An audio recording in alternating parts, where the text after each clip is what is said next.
Hi all, welcome back to my channel. ಈ ಒಂದು particular ವಿಡಿಯೋನ ನಾನು ಶೂಟ್ ಮಾಡ್ತೇನಾ ಇಲ್ವಾ ಅಂತ ಹೇಳಿ ತುಂಬ ದಿನದಿಂದ ಯೋಚನೆ ಮಾಡ್ತಾಯಿದ್ದೆ. ಯಾಕೆಂತ ಹೇಳಿದರೆ ಫಸ್ಟ್ ಆಫ್ ಆಲ್ ನನಗೆ ಇದೆಲ್ಲದನ್ನು ಅರೇಂಜ್ ಮಾಡಿ ಪುನಃ ಒಮ್ಮೆ ತೋರಿಸುವಷ್ಟು ಮತ್ತು ಕೂತ್ಕೊಂಡು ಮಾತನಾಡುವಷ್ಟು ಅಷ್ಟೊಂದು ಸ್ಟ್ಯಾಮಿನಾ ಇಲ್ಲದೇ ಇರೋದ್ರಿಂದ ನನಗೆ ಈ ಸಲ ಹೇಗಿದ್ರು ನಾನು ಈ ಸಲ ಯಾವುದೇ ಫೋಟೋಶೂಟ್ಸ್ ಕೂಡ ಮಾಡಿಸಲಿಲ್ಲ. ಕಳೆದ 2 ಪ್ರೆಗ್ನೆನ್ಸಿದು ನಂದು ಮ್ಯಾಟರ್ನಿಟಿ ಶೂಟ್ಸ್ ಇದೆ. ಬಟ್ ಈ ಸಲ ಒಂದೇ ಒಂದು ಮೊಬೈಲಲ್ಲಿ ಕೂಡ ನಾನು ಕ್ಲಿಕ್ ಮಾಡಲಿಲ್ಲ. ಹಾಗೆ ಈ ಪ್ರೆಗ್ನೆನ್ಸಿಯಲ್ಲಿ ನನಗೆ ಅಂದರೆ ಹೇಗಾಗಿದೆ ಅಂದರೆ ಎಕ್ಸಾಷನ್ ಎಷ್ಟಿದೆ ಅಂತ ಹೇಳಿದರೆ ಯಾವುದೂ ಕೂಡ ಮಾಡೋದು ಬೇಡ ಅಂತ ಹೇಳಿ ಒಂದೇ ಒಂದು ಪಿಕ್ಚರ್ ಕೂಡ ಇಲ್ಲ ನಂದು ಈ ಒಂದು ಬೇಬಿ ಟಮ್ಮಿದು.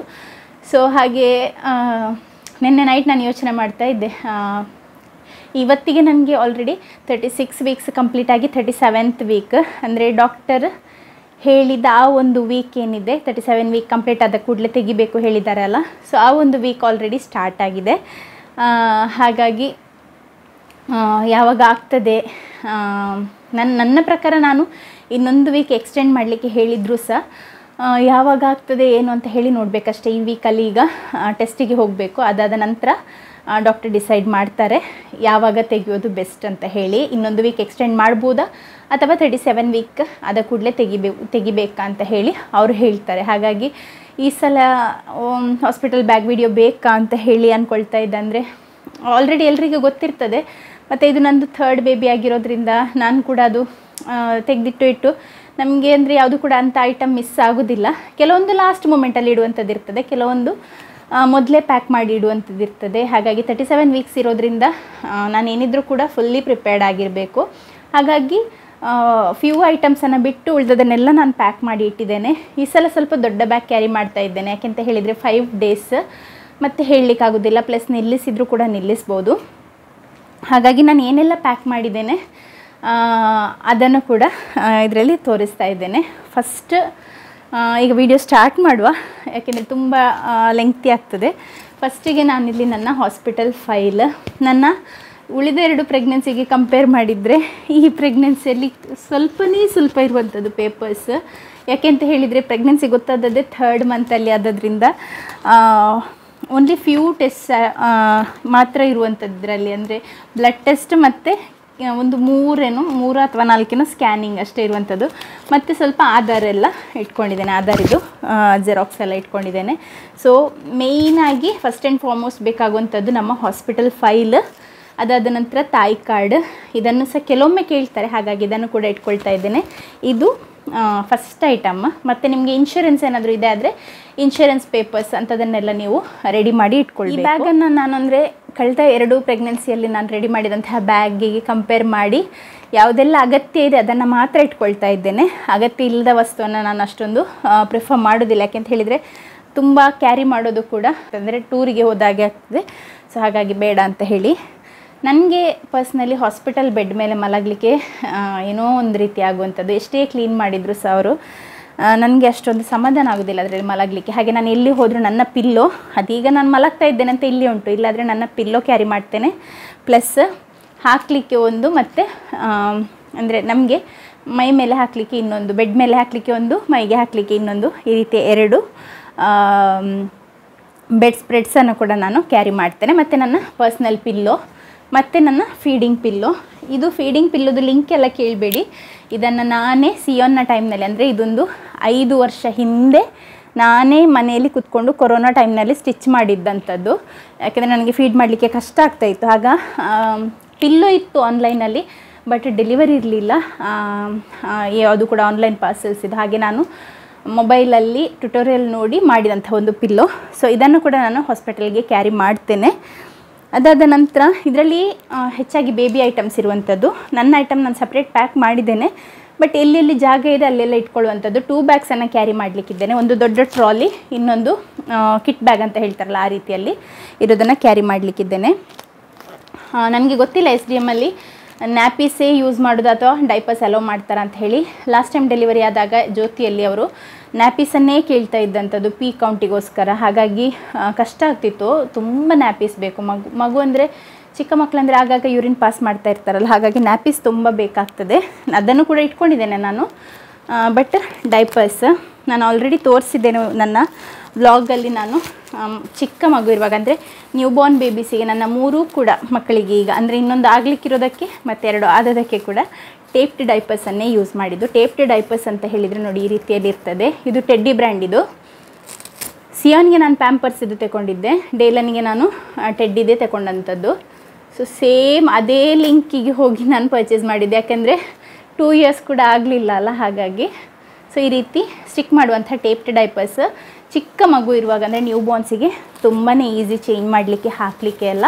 ಹಾಗಾಗಿ ಟೇಪ್ಡ್ ಡೈಪರ್ಸನ್ನು ತಗೊಂಡಿದ್ದೇನೆ ನಾನು. ಇಂಥದ್ದು ತುಂಬ ತಗೊಂಡಿದ್ದೇನೆ, ಬಟ್ ಹಾಸ್ಪಿಟಲ್ಗೆ ನಾನು ಈ ರೀತಿಯ ಇದರಲ್ಲಿ 1 ಡೈಪರ್ಸ್ ಇದೆ ಇದರಲ್ಲಿ. ಇಂಥದ್ದು 2 ತಗೊಂಡಿದ್ದೇನೆ, ಮತ್ತು ಬೇಕಾದರೆ ಹಸ್ಬೆಂಡ್ ಬರುವಾಗ ತರಲಿಕ್ಕೆ ಹೇಳ್ಬೋದು. ಹಾಗಾಗಿ ಈ ರೀತಿಯ ಡೈಪರ್ಸ್ 2 ಪ್ಯಾಕೆಟನ್ನು ತಗೊಂಡಿದ್ದೇನೆ. Next wet wipes. ಸೊ ಇದು ನೋವೆಲ್, ಇದು ವೆಟ್ ವೈಪ್ಸ್, ಅದನ್ನು ಕೂಡ ನಾನು ಇಟ್ಕೊಂಡಿದ್ದೇನೆ. ಇದು ಆಲ್ರೆಡಿ ಡೇಲನ್ಗೆ ತಗೊಂಡಂಥದ್ದೇ ಇತ್ತು, ಮತ್ತು ನಾನು ಹೊಸದು ಕೂಡ ಪರ್ಚೇಸ್ ಮಾಡಿದ್ದೇನೆ. ಸೊ ಇದನ್ನು 1 ಪ್ಯಾಕೆಟನ್ನು ತಗೊಂಡಿದ್ದೇನೆ ವೈಪ್ಸ್. ಇದೇನಿದ್ರು ಕೂಡ ಮೇಯ್ನ್ ಮುಖ ಎಲ್ಲ ಒರೆಸೋದಿಲ್ಲ ನಾನು, ಜಸ್ಟ್ ಬಮ್ಮನ್ನು ಕ್ಲೀನ್ ಮಾಡಲಿಕ್ಕೆ ಮಾತ್ರ. Next set of clothes. ಇದು ಹಿಂದೆ ಬರುವಾಗ ಕರ್ಕೊಂಡು ಬರಲಿಕ್ಕೆ ಅಂತ ಹೇಳಿ ಇಟ್ಕೊಂಡಿದ್ದೇನೆ. ಇದರಲ್ಲಿ ಕೂಡ ನಾನು ಬ್ಲೂ ಕಲರ್ ಇರೋದನ್ನೇ ಇಟ್ಕೊಂಡಿದ್ದೇನೆ, ಯಾಕೆಂದರೆ ನನ್ನ ಮನಸ್ಸಲ್ಲಿ ಈಗಲೂ ಸೆಟ್ ಆಗಿರುವಂಥದ್ದು ಅಂತ ಹೇಳಿದರೆ ಬೇಬಿ ಬಾಯ್ನೇ ಆಗೋದು ಅಂತ ಹೇಳಿ. 2 ಬಾಯ್ಸ್ ಆಲ್ರೆಡಿ ಇದ್ದದ್ರಿಂದ ಇರ್ಬೋದು, ಮೇ ಬಿ ಬಾಯ್ಸ್ ಇದೆ ಅಡಿಕ್ಷನ್. ಹಾಗಾಗಿ ನನಗೆ ಅನಿಸುವಂಥದ್ದು ಬೇಬಿ ಬಾಯೇ ಆಗ್ತದೆ ಅಂತ. ಹಾಗಾಗಿ ನಾನು ಸ್ವಲ್ಪ ಈ ಒಂದು ಬ್ಲೂ, ಇದರಲ್ಲಿ ಕೂಡ ಸ್ವಲ್ಪ ಪಿಂಕ್ ಇದೆ, ಬಟ್ ಸ್ಟಿಲ್ ಈ ಒಂದು ಔಟ್ಫಿಟ್ಟನ್ನು ಇಟ್ಕೊಂಡಿದ್ದೇನೆ. ಇದಕ್ಕೊಂದು ಕ್ಯೂಟ್ ಬಿಬ್ಬು ಕೂಡ ಇದೆ. ಇದು ನಮ್ಮ ಸಿಯಾನ್ನ ಕಸಿನ್, ಅವರು ಲಂಡನ್ನಿಂದ ಬರುವಾಗ ತಗೊಂಡು ಬಂದಂಥದ್ದು. ಆ್ಯಕ್ಚುಲಿ ಡೇಲನಿಗೆ ಅಂತ ತಂದದ್ದು, ಬಟ್ ಅವನಿಗೆ ಸೈಜ್ ಆಗ್ತಾ ಇರಲಿಲ್ಲ, ಹಾಗಾಗಿ ನೆಕ್ಸ್ಟ್ ಬೇಬಿಗೆ ಆಯ್ತು ಈಗ. ಸೊ ಈ ಒಂದು ಸೆಟ್ಟನ್ನು ಮಗುವನ್ನು ಹಿಂದೆ ಮನೆಗೆ ಕರ್ಕೊಂಡು ಬರುವಾಗ ಹಾಕಲಿಕ್ಕೆ ಅಂತ ನಾನು ಇಟ್ಕೊಂಡಿದ್ದೇನೆ. ಮತ್ತು ಈ ರೀತಿಯ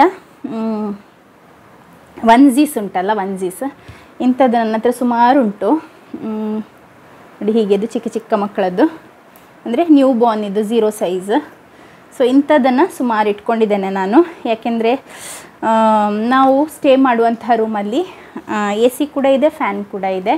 ಮತ್ತು ನ್ಯೂ ಬಾರ್ನ್ಸಿಗೆ ಆ್ಯಕ್ಚುಲಿ ಬಟ್ಟೆ ಹಾಕಬೇಕಂತಲೇ ಇಲ್ಲ, ಯಾಕೆಂದರೆ ಅವ್ರಿಗೆ ಆಗಾಗ ನಾವು ಚೇಂಜ್ ಮಾಡ್ತಾ ಇರೋದ್ರಿಂದ ಬಟ್ಟೆದ ಅಗತ್ಯ ಇಲ್ಲ. ಎಲ್ಲಿಯಾದರೂ ಡೈಪರ್ಸ್ ಹಾಕಲಿಕ್ಕೆ ಅಲೋ ಮಾಡ್ತಾರೆ, ಆದರೆ ಈ ಒಂದು ಬಟ್ಟೆಗಳನ್ನು ನಾನು ಯೂಸ್ ಮಾಡ್ತೇನೆ.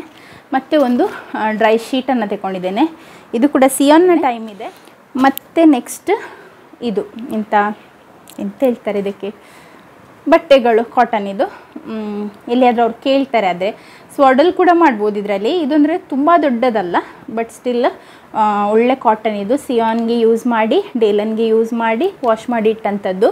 ಈಗ ಕೂಡ ವಾಶ್ ಮಾಡಿ ಕ್ಲೀನ್ ಮಾಡಿ ಇಟ್ಕೊಂಡಿರುವಂಥದ್ದು.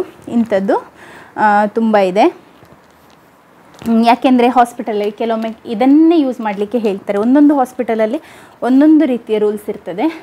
ಪಿ ಕೌಂಟ್, ಆ್ಯಕ್ಚುಲಿ ಮಕ್ಕಳ ಪಿ ಕೌಂಟೇ ಆಗಬೇಕಂತ ಇಲ್ಲ, ಡೈಪರ್ನ ತೂಕ ನೋಡಿದರೆ ಸಹ ಆಗ್ತದೆ.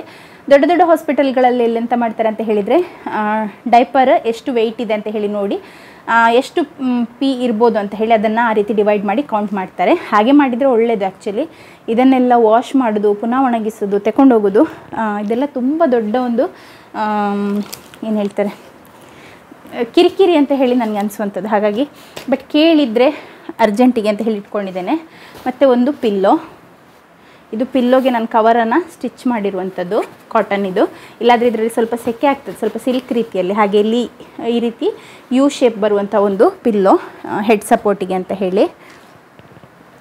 ಮತ್ತು ಹಿಂದೆ ಬರುವಾಗ ಕರ್ಕೊಂಡು ಬರಲಿಕ್ಕೆ ಒಂದು ಸಾಫ್ಟ್ ಟವಲ್ ಈ ರೀತಿದು. ಇದೊಂದು ಚಿಕ್ಕ ಬೆಡ್ ಸ್ಪ್ರೆಡ್, ಚಿಕ್ಕ ಮಕ್ಕಳ ಬೆಡ್ಡಿಗೆ ಹಾಕುವಂಥದ್ದು. ಇದು ಮಗುವನ್ನು ಮಲಗಿಸ್ತಾರೆ ಅಲ್ವ, ಆ ಒಂದು ಬ್ಯಾಸಿನೆಟ್ ಏನಿದೆ ಅದಕ್ಕೆ ಹಾಕಲಿಕ್ಕೆ ಅಂತ ಹೇಳಿ ನಾನು ಇಟ್ಕೊಂಡಿರುವಂಥದ್ದು ಇದು. ಮತ್ತು ಇನ್ನೊಂದನ್ನು ಕೂಡ ಇಟ್ಕೊಂಡಿದ್ದೇನೆ, ಯಾಕೆಂದರೆ ಯಾವಾಗ ಯೂರಿನ್ ಲೀಕ್ ಆಗ್ತದೆ ಅಥವಾ ಫಿಸಿಸ್ ಲೀಕ್ ಆಗ್ತದೆ ಹೇಳಲಿಕ್ಕೆ ಆಗೋದಿಲ್ಲ. ಹಾಗಾಗಿ ಇದೆರಡನ್ನು ಕೂಡ ಇಟ್ಕೊಂಡಿದ್ದೇನೆ. Next baby bed, baby carry ಮಾಡುವಂಥ ಒಂದು ಬೆಡ್. ಸಿಯಾನ್ನ ಟೈಮಿಂದ ಕೂಡ ಇದೆ ಇದು. ಇದಕ್ಕೆ ತುಂಬ ವರ್ಷ ಆಯಿತು, ಒಂದು ಆಲ್ಮೋಸ್ಟ್ 15-16 ವರ್ಷ ಹಳೇದಿರಬೇಕಿದು. ಇದು ನನ್ನ ಹಸ್ಬೆಂಡ್ ಅಕ್ಕ ಕೊಟ್ಟಂಥದ್ದು ನನಗೆ.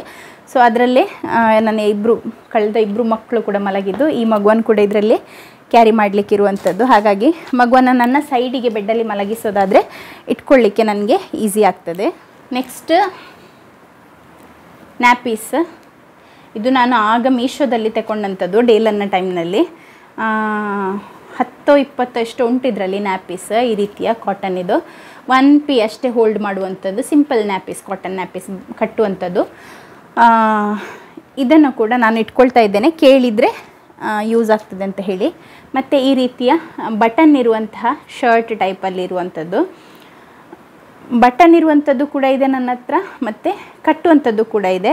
ಸದ್ಯಕ್ಕೆ ನಾನು ಬಟನ್ ಇದನ್ನೇ ತಗೊಳ್ತಾ ಇದ್ದೇನೆ, ಕಟ್ಟೋದೆಲ್ಲ ಕಿರಿಕಿರಿ ಅಂತ ಹೇಳಿ. ಕಟ್ಟೋದು ಕೂಡ ಸಪ್ರೇಟ್ ಬಟ್ಟೆ ಇದೆ, ಹಾಗಾಗಿ ಇದು ಶರ್ಟ್ ರೀತಿಯಲ್ಲಿರೋದನ್ನು ತಗೊಳ್ತಾ ಇದ್ದೇನೆ. ಜಸ್ಟ್ 5 ಡೇಸಿಗಾದರೂ ಕೂಡ ಸ್ವಲ್ಪ ಜಾಸ್ತಿ ಬಟ್ಟೆ ಬೇಕಾಗ್ತದೆ. ಕೆಲವೊಮ್ಮೆ ಸ್ಪಿಟೌಟ್ ಎಲ್ಲ, ಕೆಲವು ಮಕ್ಕಳು ತುಂಬಾ ಅಂದರೆ ಈ ಒಂದು ಕಾಲಿಕ್ ಜಾಸ್ತಿ ಇರುವಂಥ ಮಕ್ಕಳು ಇರ್ತಾರೆ, ರಿಫ್ಲಕ್ಸ್ ಜಾಸ್ತಿ ಇರುವಂಥವ್ರು. ಹಾಗಾಗಿ ಆ ಟೈಮ್ನಲ್ಲಿ ಬೇಕಾಗ್ತದೆ, ಹಾಗೆ ಅದನ್ನು ಕೂಡ ತಗೊಂಡಿದ್ದೇನೆ. ಈ ರೀತಿ ಕಟ್ಟುವಂಥದ್ದು, ಫ್ರಂಟಲ್ಲಿ ಹೀಗೆ ಕಟ್ಟೋದಿರ್ತದೆ ಅಲ್ವಾ, ಈ ಅವ್ರದ್ದು ಒಂದು ಅಂಬಲಿಕಲ್ ಕಾರ್ಡ್ ಎಲ್ಲ ಕಟ್ ಮಾಡಿರೋದ್ರಿಂದ ಅದು ಕೂಡ ಹೊರಗೆ ಇರ್ತದೆ. ಹಾಗಾಗಿ ಇಂಥ ಕಟ್ಟೋ ಬಟ್ಟೆ ತುಂಬ ಹೆಲ್ಪ್ ಆಗ್ತದೆ. ಇಂಥದ್ದು ಕೂಡ ತಗೊಂಡಿದ್ದೇನೆ, ಒಂದು 10-12 ಏನೋ ಇರಬೇಕಿದ್ರಲ್ಲಿ. ಇಂಥದ್ದು ಇನ್ನೂ ಕೂಡ ಇದೆ ನನ್ನ ಹತ್ರ, ಆದರೆ ನಾನು ತಗೊಳ್ತಾ ಇಲ್ಲ. ಮತ್ತು ನನಗೆ ಇಷ್ಟನೇ ಇಲ್ಲದೇ ಇರುವಂಥದ್ದು ಎಲ್ಲಿಯಾದರೂ ಹಾಸ್ಪಿಟಲಲ್ಲಿ ಕೇಳಿದರೆ ಅಂತ ತಗೊಂಡಿದ್ದೇನೆ. ಅದೇನು ಅಂತ ಹೇಳಿದರೆ ಈ ಶೂಸ್ ಮತ್ತು ಕ್ಯಾಪ್. ನನ್ನ ಇಬ್ಬರು ಮಕ್ಕಳಿಗೆ ಕೂಡ ನಾನು ಹಾಕಿಸಲಿಲ್ಲ, ಶೂ, ಕ್ಯಾಪ್, ಮಿಟನ್ ಇದು ಯಾವುದು ಕೂಡ ಹಾಕಿಸಲಿಲ್ಲ. ಹಾಸ್ಪಿಟಲಲ್ಲಿ ಕೇಳಿದರೆ ಅಂತ ಹೇಳಿ ಅವರ ಸಮಾಧಾನಕ್ಕೋಸ್ಕರ ತಗೊಳ್ತಾ ಇದ್ದೇನೆ. ಸಾಕ್ಸ್ ಮತ್ತು ಶೂಸ್, ಮಿಟನ್ಸ್. ಇದು ಮಿಟನ್ಸ್ ನಾನು ಇಟ್ಕೊಳ್ಳಿಲ್ಲ, ಶೂಸ್ ಮಾತ್ರ ಇಟ್ಕೊಂಡಿದ್ದೇನೆ. ಶೂಸ್ ಮತ್ತು ಕ್ಯಾಪ್ಸ್ ಮಾತ್ರ ಇಟ್ಕೊಂಡಿದ್ದೇನೆ. ಮತ್ತು ಇದೊಂದು ವೈಟ್ ಕ್ಯಾಪ್ ಚೆನ್ನಾಗಿದೆ, ಅದರೊಳಗೆ ಹಾಕಿ ಇಟ್ಕೊಳ್ತಾ ಇದ್ದೇನೆ. ಇನ್ನೂ ಕೂಡ ಉಂಟು ನನ್ನ ಹತ್ರ, ಅಂದರೆ ನನಗೆ ಬೇರೆಯವರು ಕೊಟ್ಟದ್ದೇ ಉಂಟು ಆಲ್ರೆಡಿ ಯೂಸ್ ಮಾಡಿರುವಂಥದ್ದು. ಆದರೆ ನನಗೆ ಮಿಟನ್ಸ್ ಪರ್ಸ್ನಲಿ ನನಗೆ ಇಷ್ಟ ಆಗೋದಿಲ್ಲ. ಅಂದರೆ ಹೊಟ್ಟೆ ಒಳಗಿರುವಾಗ ಬಾಯಿಗೆ ಬೆರಳು ಹಾಕಿ ಚೀಪ್ತಾ ಒಂದು ಟೆಕ್ಸ್ಚರ್ನ ಫೀಲ್ ಮಾಡ್ತಾ ಇರುವ ಮಕ್ಕಳಿಗೆ ಮಿಟನ್ಸನ್ನು ಹಾಕಿದರೆ ಅವರ ಒಂದು ಫ್ರೀಡಮನ್ನು ಕಸಿದುಕೊಂಡಾಗೆ ಅಂತ ಹೇಳಿ ನನಗೆ ಅನಿಸುವಂಥದ್ದು. ಹಾಗಾಗಿ ನಾನು ಮಕ್ಕಳು ಹುಟ್ಟಿದ ಕೂಡಲೇ ಅವ್ರದ್ದು ನೇಲ್ಸನ್ನೇ ಟ್ರಿಮ್ ಮಾಡುವಂಥದ್ದು. ಕೆಲವರು ಹೆದರಬೇಕಂತ ಇಲ್ಲ, ನೋಡಿ ಟ್ರಿಮ್ ಮಾಡಿದರೆ ಏನಾಗೋದಿಲ್ಲ. ಹಾಗೆ ನಾನು ನೇಲ್ ಕಟ್ಟರಿಂದ ಅದನ್ನು ಟ್ರಿಮ್ ಮಾಡಿ ಅವರಷ್ಟಕ್ಕೆ ಅವರ ಮುಖವನ್ನು ಎಕ್ಸ್ಪ್ಲೋರ್ ಮಾಡಲಿಕ್ಕೆ, ನಮ್ಮ ಮುಖವನ್ನು ಮುಟ್ಟಲಿಕ್ಕೆ, ಎಕ್ಸ್ಪ್ಲೋರ್ ಮಾಡಲಿಕ್ಕೆ ಬಿಡ್ತೇನೆ. ಮಿಟನ್ಸ್ ಎಲ್ಲ ಹಾಕೋದಿಲ್ಲ. ಮತ್ತು ಯಾವಾಗಲೂ ಮಕ್ಕಳನ್ನು ಹೆಚ್ಚಾಗಿ ಸ್ವಾಡಲ್ ಮಾಡಿರೋದ್ರಿಂದ ಈ ಸಾಕ್ಸ್ ಎಲ್ಲ ಅಗತ್ಯ ಇರೋದಿಲ್ಲ. ಬಟ್ ಎಲ್ಲಿಯಾದರೂ ಚಳಿ ಆಗ್ತದೆ ಅಂತ ಹೇಳಿ, ಎಲ್ಲಿಯಾದರೂ ನಮಗೆ ಅಂದರೆ ಈಗ ಗೊತ್ತಿಲ್ಲ ಅಲ್ಲ, ಎಲ್ಲಿಯಾದರೂ NICUಲೆಲ್ಲ ಇಡಬೇಕಾಗಿ ಬಂದರೆ ಒಂದು ವೇಳೆ ಅದಕ್ಕೋಸ್ಕರ ಅಂತ ಹೇಳಿ ತಗೊಂಡಿದ್ದೇನೆ. ಮತ್ತು ಬೇಕಾದರೆ ಇಲ್ಲಿ ಮನೆಯಲ್ಲಿ ರೆಡಿ ಇದೆ, ಹಸ್ಬೆಂಡ್ ಹತ್ರ ಹೇಳಿದರೆ ಎಲ್ಲ ವಾಶ್ ಮಾಡಿ ಇಟ್ಟಿರುವಂಥದ್ದೇ ಅವ್ರು ತಗೊಂಡು ಬರ್ತಾರೆ. ಸೊ ಇದೊಂದು ಕ್ಯಾಪ್ಸ್ ಇದು ಸೆಟ್ಟನ್ನು ಇಟ್ಕೊಂಡಿದ್ದೇನೆ. ಮತ್ತು ಇದೆಲ್ಲ ಚಡ್ಡಿಗಳು, ಚಿಕ್ಕ ಚಿಕ್ಕ ಚಡ್ಡಿ, ನೋಡಲಿಕ್ಕೇ ಖುಷಿಯಾಗುವಂಥದ್ದು. ಇದೆಲ್ಲ ಆಲ್ರೆಡಿ ಯೂಸ್ ಮಾಡಿದ್ದೇನೆ ಡೇಲನಿಗೆ. ಇದು ಕೂಡ ನಾನು ಮೀಶೋದಲ್ಲಿ ಆಗ ಸೆಟ್ಟನ್ನು ತಗೊಂಡೆ, ಆಗ ಶರ್ಟ್ ತೋರಿಸಿದೆ ಅಲ್ಲ ಬಟನ್ ಇದು. ಸೊ ಅದರದ್ದು ಸೆಟ್ ಚಡ್ಡಿಗಳು 1p ಮಾಡುವವರೆಗೆ ಹಾಕ್ಬೋದು ಅಷ್ಟೇ, ಎಲ್ಲಿಯಾದರೂ ಸಾಲದೇ ಇದ್ದರೆ ಅಂತ ಹೇಳಿ. ಅಲ್ಲಿ ಕೂಡ ಡೈಪರ್ ಹಾಕಲಿಕ್ಕೆ ಬಿಡದೆ ಬಟ್ಟೆನೇ ಬೇಕು ಅಂತ ಕೇಳುವ ಹಾಸ್ಪಿಟಲ್ಸ್ ಕೂಡ ಇದೆ. ಹಾಗಾಗಿ ಯಾರು ಹೇಗೆ ಹೇಳ್ತಾರೆ, ಏನು ಕೇಳ್ತಾರೆ ಗೊತ್ತಿಲ್ಲ. ಹಾಗಾಗಿ ಈ ರೀತಿ ಚಡ್ಡಿಗಳು ಕೂಡ ಒಂದು ಮೇ ಬಿ ಇದರಲ್ಲೊಂದು 10-15 ಚಡ್ಡಿ ಇರ್ಬೋದು. ಸೊ ಇದನ್ನು ಕೂಡ ಇಟ್ಕೊಳ್ತಾ ಸೆಟ್ ಮಾಡಿ ಇಟ್ಟದಂತ ಹೇಳಿದರೆ, ಹೇಳುವಾಗ ಸಡನ್ ತರಲಿಕ್ಕೆ ಯಾರಿಗೂ ನಮ್ಮ ಬೈಸ್ಟ್ಯಾಂಡರ್ಸ್ ಯಾರು ಇರ್ತಾರೆ ಅವರಿಗೆ ಗೊತ್ತಾಗೋ ರೀತಿಯಲ್ಲಿ ನಾವು ಎಲ್ಲದನ್ನು ಕೂಡ ಸೆಟ್ ಮಾಡಬೇಕು. ನೆಕ್ಸ್ಟ್ ಇದು ನನ್ನ ಡೈಪರ್,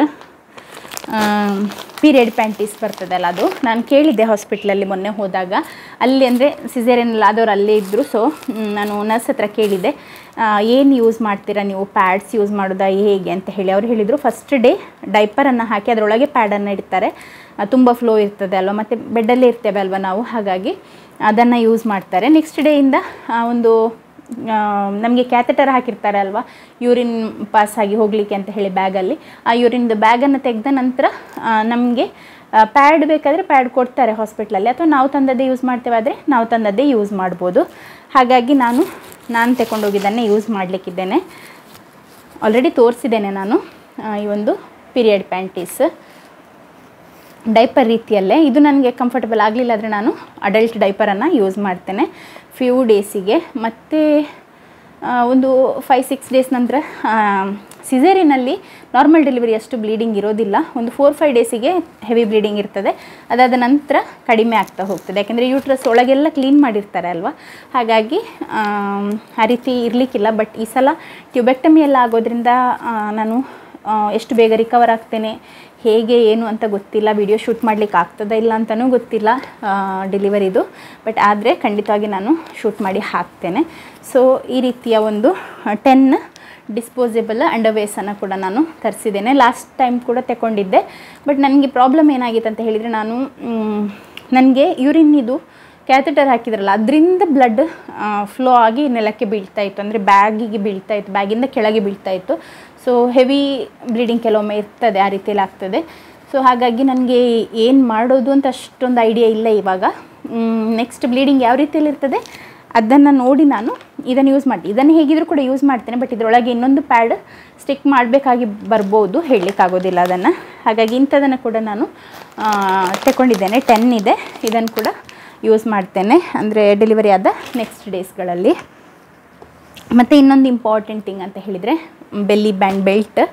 ಇದರದ್ದು ಲಿಂಕ್ ಎಲ್ಲ ನಾನು ಏನೆಲ್ಲ ಯೂಸ್ ಮಾಡ್ತೇನೆ ಅದರದ್ದು ಲಿಂಕ್ ಎಲ್ಲ ಆಲ್ಮೋಸ್ಟ್ ನನ್ನ ವಿಡಿಯೋ ಡಿಸ್ಕ್ರಿಪ್ಷನಲ್ಲಿ ಇರ್ತದೆ. ಇದು ನಾನು ಲಾಸ್ಟ್ ಇಯರ್ ಅಂದರೆ ಮಗುವಿಗೆ ಡೆಲಿವರಿ ಆದಾಗ ಯೂಸ್ ಮಾಡಿದಂಥದ್ದೇ, ಜಸ್ಟ್ ಫಿಟ್ ಇದು ಪೋಸ್ಟ್ಪಾರ್ಟಮ್ ಬೆಲ್ಟ್.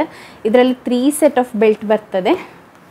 ಇದರದ್ದು ಕೂಡ ಲಿಂಕ್ ನಿಮಗೆ ಡಿಸ್ಕ್ರಿಪ್ಷನಲ್ಲಿ ಸಿಗ್ತದೆ, ಯಾರಿಗಾದರೂ ತಗೊಳ್ಳಿಕ್ಕೆಲ್ಲ ಇದ್ದರೆ ತಗೊಳ್ಬೋದು. ಚೆನ್ನಾಗಿದೆ, ಇದು ಚೆನ್ನಾಗಿರೋದ್ರಿಂದ ಇದನ್ನೇ ನಾನು ಯೂಸ್ ಮಾಡ್ತಾ ಇದ್ದೇನೆ. ಲೂಸ್ ಎಲ್ಲ ಏನು ಕೂಡ ಆಗಲಿಲ್ಲ. ಒಂದು ಮಿಡ್ ಟಮ್ಮಿಗೆ ಹಾಕಲಿಕ್ಕೆ, ಇನ್ನೊಂದು ಲೋವರ್ ಟಮ್ಮಿಗೆ, ಇನ್ನೊಂದು ಹೈ ಟಮ್ಮಿಗೆ, ಇಲ್ಲಿಗೆ ಕೆಳಗೆ, ಈ ರೀತಿ 3 ಟೈಪ್ ಇದು ಬೆಲ್ಟ್ ಬರ್ತದೆ. ಇದನ್ನು ಕೂಡ ನಾನು ಇಟ್ಕೊಳ್ತಾ ಇದ್ದೇನೆ. ಇದನ್ನು ಹಾಕಿದರೆ ನಡಿಲಿಕ್ಕೆಲ್ಲ ಕೆಲವೊಮ್ಮೆ ಸೆಕೆಂಡ್ ಡೇಯಿಂದನೇ ಅಲೋ ಮಾಡ್ತಾರೆ. ನಾನು 3rd ಡೇಯಿಂದ ಏನೋ ಯೂಸ್ ಮಾಡಿದ್ದೆ, ಹಾಗಾಗಿ ತುಂಬ ಸಪೋರ್ಟ್ ಸಿಗ್ತದೆ ಬ್ಯಾಕಿಗೆ, ಅದಕ್ಕೋಸ್ಕರ ಯೂಸ್ ಮಾಡುವಂಥದ್ದು. ಸೊ ಇದಿಷ್ಟು ಈ ಒಂದು ಬ್ಯಾಗಲ್ಲಿ ಒಂದು ಸೈಡಲ್ಲಿ ಇರುವಂಥದ್ದು. ಇನ್ನೂ ಕೂಡ ಇದರಲ್ಲಿ ನನ್ನ ಟವಲ್ ಮತ್ತು ಇನ್ನೂ ಕೆಲವೊಂದು ಥಿಂಗ್ಸ್ ಎಲ್ಲ ಇಡಲಿಕ್ಕೆ ಬಾಕಿ ಉಂಟು, ಅದನ್ನೆಲ್ಲ ಇಡಬೇಕು. ನಾನಂದರೆ ಜಸ್ಟ್ ಇವಾಗ ನಾನು ಏನೆಲ್ಲ ಪ್ಯಾಕ್ ಮಾಡಿದ್ದೇನೆ ಅದನ್ನು ಮಾತ್ರ ತೋರಿಸ್ತಾ ಇದ್ದೇನೆ. ನಿಮಗೆ ಪ್ರಾಪರ್ ಡೀಟೇಲ್ಡ್ ವಿಡಿಯೋ ಬೇಕಂತ ಇದ್ದರೆ ನಾನು ಲಾಸ್ಟ್ ಇಯರ್ ಶೂಟ್ ಮಾಡಿದಂಥದ್ದು, ಡೇಲನ್ನ ಟೈಮ್ನಲ್ಲಿ ಶೂಟ್ ಮಾಡಿದಂಥ ಹಾಸ್ಪಿಟಲ್ ಬ್ಯಾಗಿದ್ದು ವಿಡಿಯೋದು ಲಿಂಕನ್ನು ನಿಮಗೆ ನಾನು ಇಲ್ಲಿ ಇಲ್ಲದ್ರ ಮೇಲೆ ಐಕಾರ್ಡಲ್ಲಿ ಎಲ್ಲಾದರೂ ಕೊಟ್ಟಿರ್ತೇನೆ ಅಥವಾ ಡಿಸ್ಕ್ರಿಪ್ಷನಲ್ಲಿ ಕೊಟ್ಟಿರ್ತೇನೆ. ಅದನ್ನು ಚೆಕ್ ಮಾಡಿ. ಅದರಲ್ಲಿ ನಾನು ಎಲ್ಲದನ್ನು ಕೂಡ ಡೀಟೇಲ್ಡಾಗಿ ಹೇಳಿದ್ದೇನೆ, ಏನೆಲ್ಲ ಅಗತ್ಯ ಇದೆ ಅದರ ಬಗ್ಗೆ ಪ್ರತಿಯೊಂದನ್ನು ಕೂಡ ಹೇಳಿದ್ದೇನೆ. ಸೊ ಅದನ್ನು ನೀವು ಚೆಕ್ ಮಾಡಿದರೆ ಆಯಿತು. ಈಗ ಈ ಸಲದ ನಾನು ಜಸ್ಟ್ ತೋರಿಸ್ತಾ ಇರುವಂಥದ್ದು ಅಷ್ಟೇ. ಮತ್ತು ಇದು ಫೇಸ್ ಟವಲ್ಸ್, ಇಂಥದ್ದು ಇದರಲ್ಲಿ ಎಷ್ಟಿದೆ ಅಂತ ಗೊತ್ತಿಲ್ಲ, 12 ಏನೋ ಇದೆ. ಇದರಲ್ಲಿ ಒಂದು ಪ್ಯಾಕೆಟ್ ಫುಲ್ ತಗೊಂಡಿದ್ದೆ, ಅದನ್ನೆಲ್ಲ ವಾಶ್ ಮಾಡಿ ಇಟ್ಕೊಂಡಿದ್ದೇನೆ, ಯಾಕೆಂದರೆ ಸ್ಪಿಟ್ ಔಟ್ ಕ್ಲೀನ್ ಮಾಡಲಿಕ್ಕೆ. ಮತ್ತು ನನಗೆ ಇನ್ನಿಬ್ಬರು ಮಕ್ಕಳಿದ್ದಾರಲ್ಲ, ಅವರು ಬಂದರೆ ಅವರಿಗೆ ಕೂಡ ಯೂಸ್ ಮಾಡಲಿಕ್ಕೆ ಆಗ್ತದೆ, ಹಾಗಾಗಿ. ಮತ್ತು ಇದೊಂದು ಟವಲ್, ಎಲ್ಲಿಯಾದರೂ ಅವರು ಸ್ನಾನ ಮಾಡಿಸಿ ಕೊಡ್ತೇನೆ ಅಂತ ಹೇಳಿದರೆ ಲಾಸ್ಟಿಗೆ ಬೇಕಾಗ್ಬೋದು ಅಂತ ಹೇಳಿ ಹೊಸತ್ತಿದು ಕಾಟನ್ ಟವಲ್, ಚೆನ್ನಾಗಿದೆ, ತುಂಬ ಸಾಫ್ಟ್ ಇದೆ. ಇದನ್ನು ಕೂಡ ಇಟ್ಕೊಂಡಿದ್ದೇನೆ ವಾಶ್ ಮಾಡಿ. ಸೊ ಇದಿಷ್ಟು ಈ ಒಂದು ದೊಡ್ಡ ಬ್ಯಾಗಲ್ಲಿ ಇರುವಂಥದ್ದು. ನೆಕ್ಸ್ಟ್ ಇನ್ನೊಂದು ಚಿಕ್ಕ ಬ್ಯಾಗ್ ಇದೆ. ಇದರಲ್ಲಿ ಮೇಯ್ನ್ ನನ್ನ ಸಿಂಟೆಕ್ಸ್ ವಾಟರ್ ಬಾಟಲ್, ಯಾಕೆಂತ ಹೇಳಿದರೆ ಫೀಡ್ ಮಾಡುವಾಗ ಚಿಕ್ಕ ಚಿಕ್ಕ ಬಾಟಲ್ ನೀರೆಲ್ಲ ಸಾಕಾಗೋದಿಲ್ಲ, ಹಾಗಾಗಿ ದೊಡ್ಡ ದೊಡ್ಡ ಬಾಟಲಲ್ಲಿ ನೀರು ಇಟ್ಕೊಂಡ್ರೆ ಫೀಡ್ ಮಾಡ್ತಾ ಇರುವಾಗ ನೀರು ಕುಡಿತಾನೇ ಇರ್ಬೋದು. ಫೀಡ್ ಮಾಡುವಾಗ ಎಷ್ಟು ಬಾಯಾರಿಕೆ ಆಗ್ತದೆ ಅಂತ ಹೇಳಿದರೆ ಎಷ್ಟು ನೀರು ಕುಡಿದ್ರೂ ಕೂಡ ಸಾಕಾಗೋದಿಲ್ಲ. ಹಾಗಾಗಿ ಈ ಒಂದು ದೊಡ್ಡ ಬಾಟಲ್ನ ನಾನು ತಗೊಂಡಿದ್ದೇನೆ. ಇದರಲ್ಲಿ 2 ಲೀಟರ್ಸ್ ಪ್ಲಸ್ ಸ್ವಲ್ಪ ಜಾಸ್ತಿ ನೀರೇನೋ ಹಿಡಿತದೆ. ಡಿಮಾರ್ಟಲ್ಲಿ ನಾನು ತಗೊಂಡಂಥದ್ದು. ಇಂಥದ್ದು ಇದೊಂದು ಬಾಟಲ್, ಇನ್ನೊಂದು 1 ಲೀಟ್ರ್ ಇದು ಬಾಟಲ್, ಇನ್ನೊಂದು 3/4 ಲೀಟ್ರ್ ಇದೇನೋ ಬಾಟಲ್ ನನ್ನ ಹತ್ರ ಇದೆ. ಅದರಲ್ಲೆಲ್ಲ ಫಿಲ್ ಮಾಡಿ ತರಿಸಿ ಇಟ್ಕೊಂಡ್ರೆ ಬೈಸ್ಟ್ಯಾಂಡರ್ಸ್ಗೆ ಆಗಾಗ ಹೋಗಿ ನೀರು ತನ್ನಿ ಅಂತ ಹೇಳಬೇಕಂತ ಇಲ್ಲ. ಮತ್ತು ನಾನು ಬಿಸಿ ನೀರೆಲ್ಲ ಏನು ಕುಡಿಯೋದಿಲ್ಲ, ನಾರ್ಮಲ್ ಟ್ಯಾಪ್ ವಾಟರ್ ನಾನು ಈಗ ಯಾವುದು ಕುಡಿತಾ ಇರ್ತೇನೆ ಅದನ್ನೇ ಕುಡಿಯುವಂಥದ್ದು. ಬಿಸಿ ಕುಡಿಯೋದು, ಬಿಸಿ ತಿನ್ನೋದು, ಪಥ್ಯ ಮಾಡೋದು, ಇದೆಲ್ಲ ಯಾವುದು ಸಹ ಮಾಡೋದಿಲ್ಲ ಪರ್ಸ್ನಲಿ ನಾನು. ಹಾಗಾಗಿ ಏನು ತೊಂದರೆ ಇಲ್ಲ, ಯಾವ ನೀರಾದರೂ ಕೂಡ ಆಗ್ತದೆ, ಕ್ಲೀನ್ ಇದ್ದರೆ ಆಯಿತು. ಇದರಲ್ಲಿ ನಾನು ಪ್ಯಾಕ್ ಮಾಡ್ಕೊಂಡಿರೋಂಥದ್ದು ಹೇಳಿದರೆ ನೈಟಿಗಳು. ನಾನು ಆಲ್ರೆಡಿ ನೈಟೀಸ್ ಬಗ್ಗೆ ಕಳೆದ ಕೆಲವು ವ್ಲಾಗಲ್ಲಿ ಹಾಕಿದ್ದೇನೆ. ನಾನು ಹೊಸ ನೈಟೀಸ್ ಪರ್ಚೇಸ್ ಮಾಡಿದ್ದೇನೆ ಕೆಲವೊಂದು ಅಂತ ಹೇಳಿ. ಮತ್ತು ಕೆಲವೊಂದು ಕಾಟನ್ ನೈಟೀಸ್. ನನಗೆ ಇವತ್ತು ಎಷ್ಟು ಕೂಡ್ತಾ ಇಲ್ಲ ಅಂತ ಹೇಳಿದರೆ, ನಾನು ಮನೆಯಲ್ಲಿ ಹಾಕಿರೋ ಅದೇ ನೈಟಿಯಲ್ಲಿ ವೀಡಿಯೋ ಶೂಟ್ ಮಾಡ್ತಾ ಇದ್ದೇನೆ. ಟೋಟಲ್ ನನಗೊಂದು ಜಸ್ಟ್ ನನ್ನ ಸಬ್ಸ್ಕ್ರೈಬರ್ಸಿಗೆ ವೀಡಿಯೋನ ಒಂದು ಶೂಟ್ ಮಾಡಿ ಹಾಕುವ. ಯಾರಾದರೂ ಪ್ರೆಗ್ನೆಂಟ್ ಇದ್ದರೆ ಅವರಿಗೆ ಯೂಸ್ ಆಗ್ತದೆ, ಅಥವಾ ಏನಾದರೂ ರಿಮೈಂಡರ್ ಬಿಟ್ಟು ಹೋಗಿದರೆ ಅದು ರಿಮೈಂಡ್ ಆಗ್ತದೆ ಅಂತ ಹೇಳಿ ನಾನು ಒಂದು ಜಸ್ಟ್ ವೀಡಿಯೋ ಶೂಟ್ ಮಾಡ್ತಾ ಇರುವಂಥದ್ದು. ಹಾಗೆ ಒಂದು ಮೆಮೊರಿ ರೀತಿಯಲ್ಲಿ ಕೂಡ ಆಗ್ತದೆ ಅಲ್ಲ, ಅದಕ್ಕೋಸ್ಕರ. ಸೊ ಇಂಥ ಕಾಟನ್ ನೈಟೀಸ್ ಇದೆಲ್ಲ ಸಿಯೋನ ಟೈಮ್ನಲ್ಲಿ ತಗೊಂಡಿರುವಂಥ ಜಿಪ್ ಇರುವಂತಹ ನೈಟೀಸ್. ಇದು ಮೊನ್ನೆ ನಾನು ನೂತನಲ್ಲಿ ಹೋಗಿ ತಗೊಂಡಂಥದ್ದು. ಇಂಥದ್ದು ಎರಡು ನೈಟೀಸನ್ನು ತಗೊಂಡು ಬಂದಿದ್ದೇನೆ. ಇದೆಲ್ಲ ನಂದು ಹಳತ್ತು ನೈಟೀಸ್. ನೀವು ನನ್ನ ಕಳೆದ ಡೆಲಿವರಿ ವ್ಲಾಗ್ ನೋಡಿದರೆ ಇದೇ ನೈಟಿ ಹಾಕಿ ನಾನು ಅಂದರೆ ಪೋಸ್ಟ್ ಪಾರ್ಟಮ್ ಟೈಮ್ನಲ್ಲಿ ಫಸ್ಟ್ ವಾಕ್ ಮಾಡುವಾಗ ಇದೇ ನೈಟಿ ಹಾಕ್ಕೊಂಡಿದ್ದೇನೆ. ಸೊ ಇಂಥ ನೈಟೀಸನ್ನು ತಗೊಂಡಿದ್ದೇನೆ. ಇಂಥದ್ದು ಸುಮಾರು ಉಂಟು ನನ್ನ ಹತ್ರ. ಇನ್ನೂ 2-3 ನೈಟೀಸ್ ಇದ್ದೇನೆ. ಒಟ್ಟು 12-15 ನೈಟೀಸ್ ಇದೆ ನನ್ನ ಹತ್ರ. ಸೊ ಇದರಲ್ಲಿ ಸ್ವಲ್ಪ ತಗೊಂಡಿದ್ದೇನೆ. ಏಕೆಂದರೆ ಸ್ಪಿಟೌಟ್ ಎಲ್ಲ ಮಾಡಿದರೆ, ಅಥವಾ ಮಕ್ಕಳು ಯೂರಿನ್ ಪಾಸ್ ಮಾಡಿದರೆ, ಏನಾದರೂ ತಿನ್ನುವಾಗ ಬಿದ್ದರೆ, ಅಥವಾ ಸೆಕೆ ಆದರೆ ಎಲ್ಲ ಆಗಾಗ ಚೇಂಜ್ ಮಾಡುವಂತ ಆಗ್ತದಲ್ಲ. ಹಾಗಾಗಿ ನೈಟೀಸ್ ನಾನು ತುಂಬ ತಗೊಳ್ತೇನೆ ನನ್ನ ಹತ್ರ. ಈಗ ಆಲ್ರೆಡಿ ಯೂಸ್ ಮಾಡ್ತಾ ಇರೋದ್ರಿಂದ ತೊಳೆದು ಒಣಗಲಿಕ್ಕೆ ಹಾಕಿರೋದೆಲ್ಲ ಉಂಟಲ್ಲ, ಅದನ್ನೆಲ್ಲದನ್ನು ಪ್ಯಾಕ್ ಮಾಡಿನೇ ತಗೊಂಡು ಹೋಗ್ತೇನೆ. ಯಾಕೆಂದರೆ ಪುನಃ ವಾಶ್ ಮಾಡಿ ಪುನಃ ತರಲಿಕ್ಕೆ ನಾನು ಹೇಳೋದಿಲ್ಲ. ಹಾಗೆ ಇಲ್ಲಿ ವಾಶ್ ಮಾಡಿ ಹಾಕಿರ್ತಾರೆ ಹಸ್ಬೆಂಡ್ ಬಂದಾಗ, ಅದನ್ನು ಇಲ್ಲಿ ಬಂದ ನಂತರನೇ ಯೂಸ್ ಮಾಡುವಂಥದ್ದು. ಹಾಗಾಗಿ ಎಷ್ಟಿದೆ ಅಷ್ಟನ್ನು ತಗೊಂಡೋಗಿ ಸ್ಟಾಕ್ ಮಾಡಿ ಇಟ್ಕೊಳ್ತೇನೆ. ಚಿಕ್ಕ ಒಂದು ಫೇಸ್ ಟವಲ್ ಕೂಡ ತಗೊಳ್ತೇನೆ. ಯಾಕೆಂದರೆ ಬೆವರೆಲ್ಲ ಬರ್ತಾ ಇದೆ ಆದರೆ ಒರೆಸಲಿಕ್ಕೆ, ಅಥವಾ ಫೇಸ್ ವಾಶ್ ಮಾಡಿ ಬಂದು ಒರೆಸಲಿಕ್ಕೆಲ್ಲ ಇಟ್ಕೊಳ್ತೇನೆ ಅಂತ ಹೇಳಿ. ಮತ್ತು ನನ್ನ 2ನೇ ಮಗುವಿಗೆ ಬೇಕಾಗುವಂಥ ಸ್ವಲ್ಪ ಡೈಪರ್ಸ್ ಮತ್ತು ಒಂದು ಬಟ್ಟೆ ಕೂಡ ಇಟ್ಕೊಳ್ಳಿಕ್ಕಿದೆ. ಅದು ನಾನು ಲಾಸ್ಟಲ್ಲಿ ಇಟ್ಕೊಳ್ತೇನೆ. ಅವನು ಎಲ್ಲಿಯಾದರೂ ಬಂದಾಗ ಯೂಸ್ ಆಗ್ತದೆ ಅಂತ ಹೇಳಿ. ಅವನು ಚಿಕ್ಕವನಲ್ಲ, ಆಗಾಗ ಮೋಷನ್ ಎಲ್ಲ ಪಾಸ್ ಮಾಡ್ತಾ ಇರ್ತಾನೆ. ಹಾಗಾಗಿ ಅವನಿಗೆ ಬೇಕಾದಂತಹ ಬಟ್ಟೆ ಡೈಪರ್ಸನ್ನು ಕೂಡ ಇಟ್ಕೊಳ್ತೇನೆ. ಇದು ಒಂದು ಟವಲ್ ನನಗೆ ಅಂತ ಹೇಳಿ. ನನಗೆ ಕೂಡ ಸ್ನಾನ ಮಾಡಲಿಕ್ಕೆ ಇರ್ತದೆ. ಸೆಕೆಂಡ್ ಡೇ ಕೆಲವೊಮ್ಮೆ ಸ್ನಾನ ಮಾಡಿಸ್ತಾರೆ ವಾಕ್ ಎಲ್ಲ ಮಾಡಿದ ನಂತರ, ಹಾಗೆ ಆಗ ಯೂಸ್ ಮಾಡಲಿಕ್ಕಿರುವಂಥದ್ದು. ಇನ್ನೊಂದು ಏನು ಅಡ್ವೈಸ್ ಅಂತ ಹೇಳಿದರೆ, ಇದು ನನ್ನ ಸೈಜಲ್ಲ, ನನ್ನ ಸೈಜಿಗಿಂತ 1 ಅಥವಾ 2 ಪಟ್ಟು ಹೆಚ್ಚು ಸೈಜಿನ ಬ್ರಾಸನ್ನು ತಗೊಳ್ಳುವಂಥದ್ದು. ಮತ್ತು ಇದು ಪ್ಯಾಡೆಡ್ ಅಲ್ಲ, ನಾನ್ ಪ್ಯಾಡೆಡ್ ನಾರ್ಮಲ್ ಬ್ರಾ ಬರ್ತದಲ್ವ. ಸೊ ಅದನ್ನು ನಾನು ಕಳೆದ ವರ್ಷದ ಇದರಲ್ಲಿ ಕೂಡ ನಾನು ತೋರಿಸಿದ್ದೇನೆ, ಲಾಸ್ಟ್ ಹಾಸ್ಪಿಟಲ್ ವಿಸಿಟ್ ಬ್ಯಾಗ್ ಅಂದರೆ ಹಾಸ್ಪಿಟಲ್ ಬ್ಯಾಗ್ ಪ್ಯಾಕಿಂಗಲ್ಲಿ ಕೂಡ. ಸೊ ಈ ರೀತಿಯ ಒಂದು ಲೂಸ್ ಬ್ರಾಸನ್ನು ತಗೊಂಡ್ರೆ ನಮಗೆ ಇಲ್ಲಿ ಈ ಸ್ಟ್ರ್ಯಾಪ್ಸ್ ಉಂಟಲ್ಲ, ಸ್ವಲ್ಪ ಇದು ನನಗೆ ಅಂದರೆ ಅಗಲ ಸ್ಟ್ರ್ಯಾಪ್ ಇದು ಸಿಗಲಿಲ್ಲ ದೊಡ್ಡ ಸೈಜಲ್ಲಿ. ಬಟ್ ಅಗಲ ಸ್ಟ್ರ್ಯಾಪ್ ಇದ್ದಿದ್ದರೆ ಏನಾಗ್ತದೆ ಅಂತ ಹೇಳಿದರೆ, ಇಲ್ಲಿ ಆ ಒಂದು ನಾವು ಆಗಾಗ ಫೀಡ್ ಮಾಡಲಿಕ್ಕೆ ತೆಗೆಯೋದು ಹಾಕೋದು ಮಾಡ್ತಾ ಇರುವಾಗ ಆಬ್ವಿಯಸ್ಲಿ ಕೆಲವರು ಹೇಳ್ಬೋದು ಫೀಡಿಂಗ್ ಟೈಮ್ನಲ್ಲಿ ಬ್ರಾಸನ್ನು ಯೂಸ್ ಮಾಡಬಾರ್ದು ಅಂತ ಹೇಳಿ. ಬಟ್ ಯೂಸ್ ಮಾಡಬೇಕು. ಫಸ್ಟ್ ಡೇ ಆಗಿರ್ಬೋದು, ಸೆಕೆಂಡ್ ಡೇ ಆಗಿರ್ಬೋದು, ಯೂಸ್ ಮಾಡೋದು ಮಾಡಲೇಬೇಕು. ಎಷ್ಟು ಸಲ ಫೀಡ್ ಮಾಡಿದರೂ ನಮ್ಮ ಬ್ರೆಸ್ಟಿಗೆ ಸಪೋರ್ಟ್ ಕೊಡಲಿಕ್ಕೆ ಅಂತ ಹೇಳಿ ನಾವು ಯೂಸ್ ಮಾಡುವಂಥದ್ದು. ಹಾಗಾಗಿ ಸ್ವಲ್ಪ ಲೂಸ್ ಇರುವಂಥದ್ದು, ಇಲ್ಲಿ ಫ್ರಿಕ್ಷನನ್ನು ಕ್ರಿಯೇಟ್ ಮಾಡದೇ ಇರುವಂತಹ ಬ್ರಾಸನ್ನು ಯೂಸ್ ಮಾಡಿದರೆ ಈ ಭಾಗದಲ್ಲಿ ನಮಗೆ ಗಾಯ ಆಗೋದು, ನೋವಾಗೋದು, ಸೋರ್ನೆಸ್ ಬರುವಂಥದ್ದು ಇಂಥದ್ದೇನೂ ಆಗೋದಿಲ್ಲ. ಇಲ್ಲಾದರೆ ಟೈಟ್ ಬ್ರಾಸನ್ನು ಯೂಸ್ ಮಾಡಿದರೆ ಇಲ್ಲಿ ಫುಲ್ ಕಪ್ಪಾಗಿ ಹೋಗ್ತದೆ, ಮತ್ತು ಗಾಯ ಕೂಡ ಆಗ್ತದೆ, ಮತ್ತು ನೋವು ಕೂಡ ಇರ್ತದೆ ನಮಗೆ. ಹಾಗಾಗಿ ಈ ರೀತಿಯ ಲೂಸ್ ಬ್ರಾಸನ್ನು ಆಪ್ಟ್ ಮಾಡಿ ಇಂಥ ಕಾಟನ್ ಇದು 2 ಲೂಸ್ ಬ್ರಾಸನ್ನು ನಾನು ತಗೊಂಡಿದ್ದೇನೆ. ಇದು ಸಪ್ರೇಟಾಗಿ ಪರ್ಚೇಸ್ ಮಾಡಿರುವಂಥದ್ದು, ಫೀಡಿಂಗ್ ಟೈಮ್ನಲ್ಲಿ ಯೂಸ್ ಮಾಡಲಿಕ್ಕಂತಾನೆ. ಮತ್ತು ಸ್ಪೋರ್ಟ್ಸ್ ಬ್ರಾ ಟೈಪಲ್ಲಿ ಬರ್ತದೆ ಅಲ್ವಾ, ಅದನ್ನು ಕೂಡ ಯೂಸ್ ಮಾಡ್ಬೋದು. ಮತ್ತು ನಾನು ಹೀಗೆ ಬಟನ್ಸ್ ಇರುವಂತಹ ಹೀಗೆ ಫ್ರಂಟ್ ಬಟನ್ ಇದ್ದು ದೊಡ್ಡ ಸೈಜಿನ ಈ ರೀತಿಯ ಬ್ರಾಸನ್ನು ಕೂಡ ತಗೊಂಡಿದ್ದೇನೆ. ಇದಕ್ಕೆ ಒಳಗಿಂದ ಪ್ಯಾಡ್ ಇನ್ಸರ್ಟ್ ಮಾಡಲಿಕ್ಕೆ ಪ್ಯಾಡ್ಸನ್ನು ಕೂಡ ಕೊಟ್ಟಿದ್ದಾರೆ. ಬಟ್ ನಾನು ಸದ್ಯಕ್ಕೆ ಇದನ್ನು ಹಾಗೇ ವಿದೌಟ್ ಪ್ಯಾಡನ್ನು ಯೂಸ್ ಮಾಡದೇನೆ ಅಂದರೆ ಹಾಕ್ಕೊಳ್ಳಿಕ್ಕಿದ್ದೇನೆ. ಏಕೆಂದರೆ ಎಲ್ಲಿಯಾದರೂ ಮಿಲ್ಕ್ ಫ್ಲೋ ಜಾಸ್ತಿ ಇದ್ದರೆ ನಾನು ಬ್ರೆಸ್ಟ್ ಪ್ಯಾಡ್ಸನ್ನು ಯೂಸ್ ಮಾಡ್ತೇನೆ.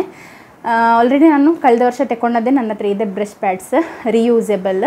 ಹಾಗಾಗಿ ಅದನ್ನು ಯೂಸ್ ಮಾಡ್ತೇನೆ. ಇಲ್ಲಾದರೆ ಹೀಗೇನೇ ಇರಲಿ. ಯಾಕಂದರೆ ನಮಗೆ ಒಂದೇ ಕೆಲಸ ಮಗು ಹುಟ್ಟಿದ ನಂತರ ಹಾಲು ಕುಡಿಸೋದು, ಆಗಾಗ ಒಂದೇ ಕೆಲಸ ಮಾಡ್ತಾ ಇರೋದ್ರಿಂದ ಇಂಥದ್ದು ನಾನು 3 ಪರ್ಚೇಸ್ ಮಾಡಿದ್ದೇನೆ.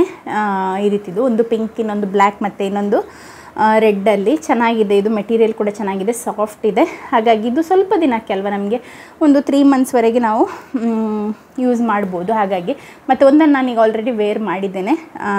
ಹಾಗಾಗಿ ಈ ರೀತಿಯ ಫೀಡಿಂಗ್ ಬ್ರಾಸನ್ನು ನಾನು ಯೂಸ್ ಮಾಡ್ತೇನೆ. ಫೀಡಿಂಗಿಗಂತಲೇ ಹೇಳಿ ಸಪ್ರೇಟ್ ಬ್ರಾಸ್ ಬರ್ತದೆ, ಅದಕ್ಕೆ 900-1000 ರೂಪಾಯಿ ಎಲ್ಲ ಇದೆ. ಹಾಗಾಗಿ ಅದಕ್ಕೆ ಅಷ್ಟೆಲ್ಲ ಅಗತ್ಯ ಇಲ್ಲ. ನಮಗೆ ಇರೋದ್ರಲ್ಲೇ ನಮ್ಮ ಸೈಜಲ್ಲಿ ಸ್ವಲ್ಪ ದೊಡ್ಡ ಸೈಜ್ ತಗೊಂಡು ಸ್ವಲ್ಪ ಲೂಸ್ ಇರೋದನ್ನು ತಗೊಂಡ್ರೆ ಅದೇ ಸಾಕಾಗ್ತದೆ. ದೊಡ್ಡ ದೊಡ್ಡ ಬಜೆಟೆಲ್ಲ ಇನ್ವೆಸ್ಟ್ ಮಾಡಬೇಕಂತ ಇಲ್ಲ.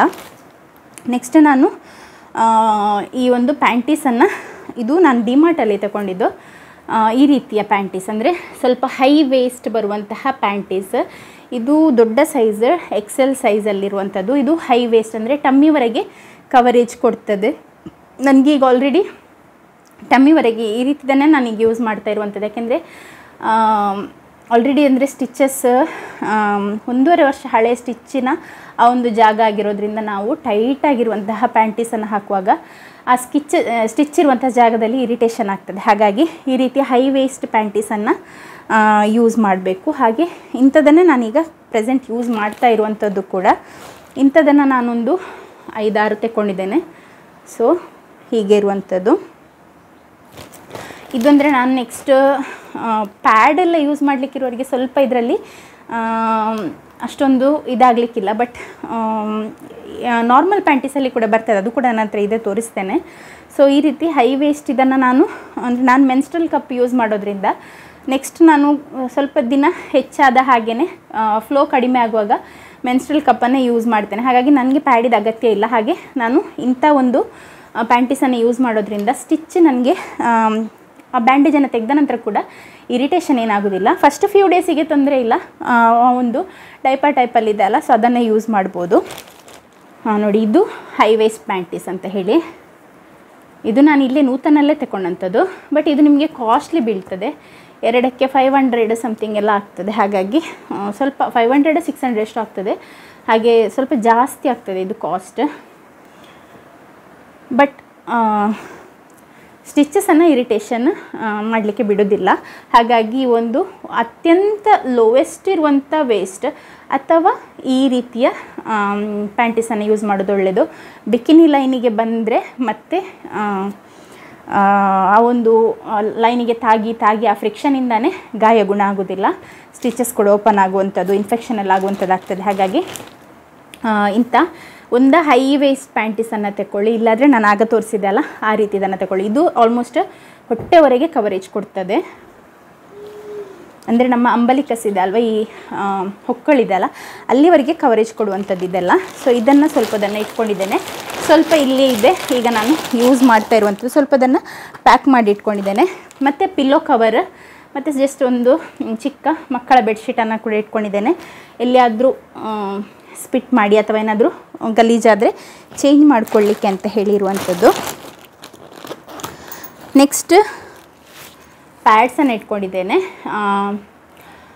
ಮೆನ್ಸ್ಟ್ರಲ್ ಕಪ್ ಯೂಸ್ ಮಾಡಲಿಕ್ಕೆ ಬಿಡಲಿಲ್ಲ ಆದರೆ ಪ್ಯಾಡ್ಸ್ ಯೂಸ್ ಆಗ್ತದೆ, ಅಥವಾ ನನಗೇ ಈ ಡೈಪರ್ ಒಳಗೇ ಪ್ಯಾಡ್ಸನ್ನು ಸ್ಟಿಕ್ ಮಾಡಲಿಕ್ಕೆ ಯೂಸ್ ಆಗ್ತದೆ ಅಂತ ಹೇಳಿ ಈ ಒಂದು ಪ್ಯಾಡ್ಸನ್ನು ಕೂಡ ತಗೊಂಡಿದ್ದೇನೆ. ಇದು ಯಾವುದು ಅಂತ ಹೇಳಿದರೆ ಎವರ್ಟೀನ್ ಅಂತ ಇದೆ ಅಲ್ಲ, ಸೊ ಲಾಸ್ಟ್ ಇಯರ್ ಕೂಡ ನಾನು ಅದನ್ನೇ ತಗೊಂಡಿದ್ದಂಥದ್ದು. ಸೊ ಅದರದ್ದೇ ಚೀಪ್ ಆ್ಯಂಡ್ ಬೆಸ್ಟ್ ಇದೆ, ಹಾಗಾಗಿ ಅದನ್ನೇ ತಗೊಂಡಿದ್ದೇನೆ ನಾನು. ಮತ್ತು ಸ್ವಲ್ಪ ಈ ರೀತಿಯ ಫೇಶಿಯಲ್ ಟಿಶ್ಯೂಸ್ ಏನಿದೆ ಮಾಡಲಿಕ್ಕೆ ಬೇಕಾಗುವಂತಹ ಟಿಶ್ಯೂಸನ್ನು ತಗೊಂಡಿದ್ದೇನೆ. ಒಂದು 4 ಪ್ಯಾಕೆಟ್ ಅಷ್ಟು. ಮತ್ತು ಸ್ವಲ್ಪ ಕೊಕೊನಟ್ ಆಯಿಲ್. ಮಲಗಿದಲ್ಲಿ ಇದ್ದುಂಟಲ್ಲ 2 ದಿನ, ಹಿಂದಿನ ದಿನ ಚೆಂದ ಮಾಡಿ ಸ್ನಾನ ಎಲ್ಲ ಮಾಡಿರ್ತೇವೆ ನಾವು. ಮತ್ತು 2 ದಿನ 3 ದಿನ ತನಕ ಒಂದು ಸತ್ತು ಎದ್ದ ಹಾಗೆ ಅಲ್ವ ಇರುವಂಥದ್ದು. ಹಾಗೆ ತಲೆ ಕೂದಲು ನಾನು ಆಲ್ರೆಡಿ ಮನೆಯಲ್ಲೇ ಕಟ್ ಮಾಡ್ಕೊಂಡಿದ್ದೇನೆ. ಹೇರ್ ಕಟ್ ನಾನೇ ಮಾಡ್ಕೊಂಡಿದ್ದೇನೆ. ಪಾರ್ಲರಿಗೆಲ್ಲ ಹೋಗುವಷ್ಟು ಟೈಮ್ ಇಲ್ಲ, ಅಷ್ಟು ಸ್ಟೆಪ್ಪೆಲ್ಲ ಹತ್ತಿ ಹೋಗುವಷ್ಟು ಎನರ್ಜಿ ಕೂಡ ಇಲ್ಲ ನನಗೆ. ಹಾಗಾಗಿ ನಾನೇ ಮನೆಯಲ್ಲಿ ಪಾರ್ಟಿಷನ್ ತೆಗೆದು ಸ್ಟೆಪ್ ಕಟ್ಟನ್ನು ಮಾಡ್ಕೊಂಡಿದ್ದೇನೆ. ಚೆನ್ನಾಗಿ ಬಂದಿದೆ ಕಟ್, ಆ್ಯಕ್ಚುಲಿ ತುಂಬ ಚೆನ್ನಾಗಿ ಬಂದಿದೆ ಹೇರ್ ಕಟ್. ನನಗೆ ಸ್ವಲ್ಪ ಇನ್ನೂ ಕೂಡ ಸ್ವಲ್ಪ ಚಿಕ್ಕದು ಮಾಡಲಿಕ್ಕೆ ಬೇಕಿತ್ತು, ಆದರೆ ಅಷ್ಟು ಆಗುವಾಗ ನನ್ನ ಮಗ ಇದ್ದ ಹಾಗೆ ನಾನು ಫ್ರಂಟಿದು ಮಾತ್ರ ಚಿಕ್ಕದಾಗಿದೆ, ಬ್ಯಾಕಿದ್ದು ಸ್ವಲ್ಪ ಇನ್ನೂ ಕೂಡ ಚಿಕ್ಕದು ಮಾಡಲಿಕ್ಕೆ ಬಾಕಿ ಇತ್ತು. ಆದರೆ ಟೈಮ್ ಸಾಕಾಗಲಿಲ್ಲ. ಸದ್ಯಕ್ಕೆ ನನಗೆ ಸಾಕು, ಫೋಲ್ಡ್ ಮಾಡಿದರೆ ಸಾಕಾಗ್ತದೆ ಅಂತ ಹೇಳಿ. ಹಾಗಾಗಿ ಕೂದಲು ಏನಾಗ್ತದೆ ಅಂದರೆ ಮಲಗಿದಲ್ಲೇ ಇದ್ದು ಗಂಟಾದ ಹಾಗೆ ಆಗ್ತದೆ, ಸಿಕ್ಕಾದ ಹಾಗೆ ಡ್ರೈ ಆಗ್ತದೆ. ಮತ್ತು AC ಎಲ್ಲ ಇದ್ದರೆ ಇನ್ನು ಹೇಳೋದೇ ಬೇಡ. ಹಾಗಾಗಿ ಸ್ವಲ್ಪ ಕೊಕೊನಟ್ ಆಯಿಲ್ ಬೇಕೇ ಬೇಕಿದು. ಅಥವಾ ಮಗುವಿಗೆ ಡೈಪರ್ ಚೇಂಜ್ ಮಾಡುವಾಗ ಹಚ್ಚಲಿಕ್ಕೆ ಕೂಡ ಆಗ್ತದೆ ಆ ಒಂದು ಏರಿಯಾಗೆ. ಹಾಗಾಗಿ ಸ್ವಲ್ಪ ಕೊಕೊನಟ್ ಆಯಿಲನ್ನು ಇಟ್ಕೊಂಡಿದ್ದೇನೆ. ಮತ್ತು ಒಂದು ಪೌಚಲ್ಲಿ ನನ್ನ ಟಾಯ್ಲೆಟ್ರೀಸ್, ಅಂದರೆ ಟೂತ್ ಬ್ರಷ್ ಇಡಲಿಲ್ಲ ನಾನು. ಹೊಸತ್ತೀಗ ಯೂಸ್ ಮಾಡ್ತಾ ಇದ್ದೇನೆ, ಪುನಃ ಒಮ್ಮೆ ಹೊಸದು ಯಾಕೆ ತಗೊಳ್ಳೋದು, ಅದನ್ನೇ ಇಟ್ಕೊಂಡು ಹೋಗುವಂಥದ್ದು ಹೋಗುವಾಗ. ಸೊ ಟೂತ್ ಬ್ರಷ್ ಎಲ್ಲ ಇಡ್ಲಿಕ್ಕೆ ಉಂಟು, ಟೂತ್ ಬ್ರಷ್ ಮತ್ತು ಪೇಸ್ಟ್ ಇಡಲಿಕ್ಕಿದೆ. ಇದು ಡೈಪರ್ ರ್ಯಾಶ್ ಕ್ರೀಮ್, ಸೋಪ್ ನಿನ್ನೆ ಡೇಲನ್ ಬಂದು ಓಪನ್ ಮಾಡಿ ಸ್ವಲ್ಪ ತಿಂದುಬಿಟ್ಟಿದ್ದಾನೆ ಇದ್ರದ್ದು ಸ್ಮೆಲ್ಲಿಗೆ. ನಾನು ಇಲ್ಲಿ ಬೆಡ್ಡಲ್ಲಿ ಇಟ್ಟಿದ್ದೆ ಪ್ಯಾಕ್ ಮಾಡಲಿಕ್ಕಿದೆ ಅಂತ ಹೇಳಿ, ಅದನ್ನು ಸ್ವಲ್ಪ ತಿಂದುಬಿಟ್ಟಿದ್ದಾನೆ ಬಂದು. ಹಾಗೆ ಸೋಪ್ ಇದೆ, ಮತ್ತು ಕೋಮ್, 2 ಹೇರ್ ಟೈಸ್, ಇದು ಕಳೆದು ಹೋಗುವಂಥದ್ದು ಜಾಸ್ತಿ ನನ್ನ ಹತ್ರ, ಹಾಗೆ ಇಂಥದ್ದು 2 ತೆಕ್ಕೊಂಡಿದ್ದೇನೆ. ಮತ್ತು ನೇಲ್ ಕಟ್ಟರ್ ನನಗೆ ಅಥವಾ ಮಗುವಿಗೆ ಯಾರಿಗೆ ಬೇಕಾದರೂ ಯೂಸ್ ಆಗ್ಬೋದು, ಹಾಗೆ ಅದನ್ನು ಇಟ್ಕೊಂಡಿದ್ದೇನೆ. ಮತ್ತು ಸ್ವಲ್ಪ ಸೇಫ್ಟಿ ಪಿನ್ಸನ್ನು ಕೂಡ ಇಟ್ಕೊಂಡಿದ್ದೇನೆ ಅಗತ್ಯ ಬಿದ್ದರೆ ಅಂತ ಹೇಳಿ. ಮತ್ತು ಒಂದು ಫೇಸ್ ವಾಶ್, ಇದು ನಾನು ಹಿಮಾಲಯ ತೆಕ್ಕೊಂಡಿದ್ದೇನೆ, 20 ರೂಪೀಸ್, ಚಿಕ್ಕ ಟ್ಯೂಬ್ ಇದ್ದದಿದೆ, ಹಾಗೆ ಇದನ್ನು ತೆಕ್ಕೊಂಡಿದ್ದೇನೆ ಜಸ್ಟ್ ಫೇಸನ್ನು ವಾಶ್ ಮಾಡಲಿಕ್ಕೆ ಮಾತ್ರ ಅಂತ ಹೇಳಿ. ಅಂದರೆ ನಾನು ಪರ್ಟಿಕ್ಯುಲರಾಗಿ ಅದೇ ಇದೆ ಅಂತ ಏನಿಲ್ಲ, ಈಗ ಸದ್ಯಕ್ಕೆ ಸಿಕ್ಕಿದ್ದನ್ನೆಲ್ಲ ಹಾಕ್ತಾ ಇದ್ದೇನೆ ಹಾಗೆ. ಮತ್ತು ಒಂದು ನೇಸಲ್ ಸಲೈನ್ ಡ್ರಾಪ್ಸನ್ನು ಇಟ್ಕೊಂಡಿದ್ದೇನೆ, ಚಿಕ್ಕ ಮಗು ಹುಟ್ಟಿದ ಮಗುವಿಗೆ ಹೆಚ್ಚು ಮೂಗು ಬ್ಲಾಕ್ ಆದಾಗೆ ಆಗುವಂಥದ್ದು, ಹಾಗೆ ಇದನ್ನು ಇಟ್ಕೊಂಡಿದ್ದೇನೆ. ಮತ್ತು ಟೂತ್ ಪಿಕ್, ಮತ್ತು ಈ ರೀತಿ ಕ್ಲಿಪ್ಸನ್ನು ತಗೊಂಡಿದ್ದೇನೆ. ಬೇಬಿ ಹೇರ್ಸ್ ಜಾಸ್ತಿ ಇದೆ ನನಗೆಲ್ಲ, ಇಲ್ಲಿ ಎಲ್ಲ ಅದು ಹೀಗೆ ನಿಲ್ತದೆ ಅಲ್ಲ, ಅದಕ್ಕೋಸ್ಕರ ಅಂತ ಹೇಳಿ ಇದನ್ನು ತಗೊಂಡಿದ್ದೇನೆ ಅಷ್ಟೇ. ಇನ್ನು ಬೆಡ್ ಸ್ಪ್ರೆಡ್ಸ್, ನನ್ನದು ಟವಲ್, ಹಸ್ಬೆಂಡಿದು ಸ್ವಲ್ಪ ಬಟ್ಟೆ, ಸಿಯೋನ್ದು ಬಟ್ಟೆ, ಟವಲ್ಗಳು, ಇಂಥದ್ದನ್ನು ಮಾತ್ರ ಇಡಲಿಕ್ಕೆ ಬಾಕಿ ಇರುವಂಥದ್ದು, ಬೇರೆ ಏನಿಲ್ಲ ಅಂತ ಅಂದ್ಕೊಳ್ತೇನೆ. ಮತ್ತು ನೆನಪಾದದ್ದು ಎಲ್ಲ ಇಡುವಂಥದ್ದು, ಮತ್ತು ಸ್ವಲ್ಪ ತಟ್ಟೆ, ಲೋಟ, ಸ್ಪೂನ್ಸ್, ಮತ್ತು ಫ್ರೂಟ್ ಕಟ್ ಮಾಡಲಿಕ್ಕೆ ನೈಫ್, ಇಂಥ ಎಲ್ಲ ಸಣ್ಣ ಪುಟ್ಟ ಐಟಮ್ಸ್ ಇಡಲಿಕ್ಕೆ ಬಾಕಿ ಇದೆ. ಅದನ್ನಿಟ್ಟರೆ ಬ್ಯಾಗ್ ಪ್ಯಾಕಿಂಗ್ ರೆಡಿ ಆಗ್ತದೆ. ಯಾವಾಗಂತ ಇಲ್ಲ ಡೇಟ್, ತುಂಬ ಮಂದಿ ಕೇಳ್ತಾ ಇದ್ರು ಯಾವಾಗ ಡೇಟ್ ಅಂತ ಹೇಳಿ. ಡೇಟ್ ಅಂತ ಇಲ್ಲ ಆ್ಯಕ್ಚುಲಿ ನನಗೆ, ಅಂದರೆ